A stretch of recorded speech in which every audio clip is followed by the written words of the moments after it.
Okay, we're going to look at using proportions to solve measurement conversions, which is not new to you. You know how to do this. This is just a real good reminder of how to do it. Alright, you can solve measurement conversion problems using proportions.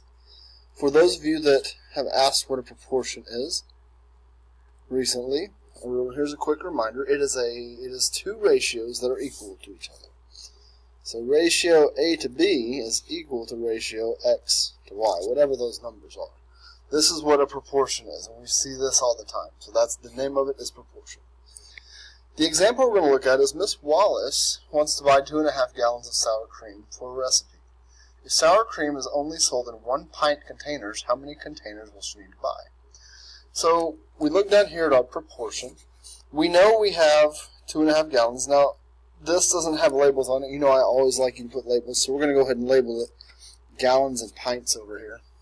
It says 2.5 gallons, and then a whole bunch of blanks. Well, that's our new ratio, the one that we're going to be looking for. So I'm going to put an X right here because I'm looking for the number of pints that she needs to buy. Then I'm going to look at my math chart, the one that we looked at earlier, and find that gallons to pints does not have an exact measurement. So I have to look at gallons to quarts. So 1 gallon equals 4 quarts.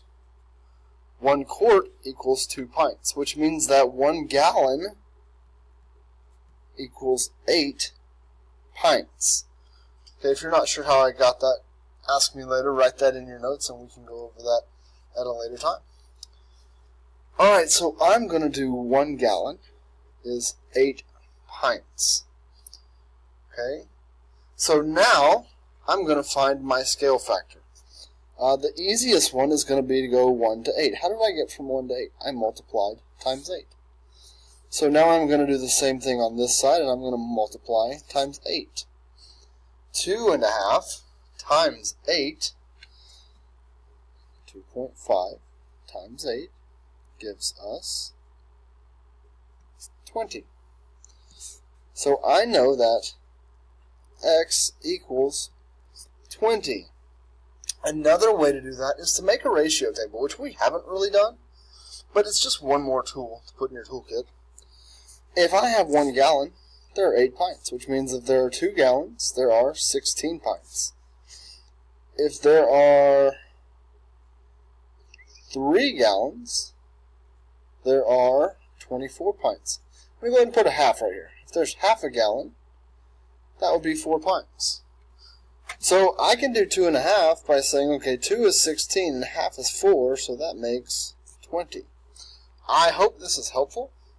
The answer, again, is X equals 20. So I hope this is helpful.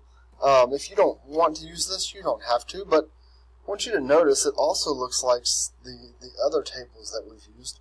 There is a relationship there. And you will get into that a lot more in 7th grade about this relationship. But there is that relationship between this and even the graphing that we have done on our quadrant 1 graphs, where we do the line graphs like that. There's a relationship between all 3 of those things. Okay, that's the end of this video.